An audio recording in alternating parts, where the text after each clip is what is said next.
आज मैं आप सबको एक कथा सुनाता हूं। एक दिन प्रातः एक व्यापारी अपने घर से निकला। घर से निकलते ही एक बिल्ली ने उस व्यापारी का मार्ग काट दिया। व्यापारी घबरा गया। वो फिर से घर लौट गया और शुभ घड़ी की प्रतीक्षा करने लगा। और जब वो पुनः अपने घर से निकला तब वो वाहन जा चुका था जिससे राजा तक पहुंचकर उसे भेंट देनी थी। राजा को भेंट नहीं मिली। राजा क्रोधित हो गए। राजा ने उस व्यापारी का व्यापार बंद करवा दिया। इस कारण व्यापारी क्रोधित होकर घर पर अपनी पत्नी से लड़ बैठा। पत्नी अपने बच्चों समेत मैके वापस चली गई और उस व्यापारी के जीवन में यदि कुछ रह गया था तो केवल अंधकार। और इन सब का कारण वो उस बिल्ली को मानता रहा जिसने उसका मार्ग काटा था।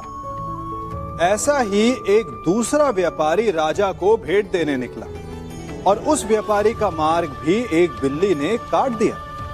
वो व्यापारी तनिक घबराया, परंतु उसने आगे बढ़ना अधिक उचित समझा। राजा तक वो समय पर पहुंचा। उसने राजा को भेंट दी। राजा प्रसन्न हुए और राजा ने व्यापारी को अपना व्यापार बढ़ाने की अनुमति दी, स्वर्ण आभूषण दी। जब व्यापारी घर पर पहुंचा तो पत्नी को आभूषण और अपने बच्चों को देने के लिए वस्त्र थे उसके पास। हर ओर प्रसन्नता थी। समझ रहे हैं ना?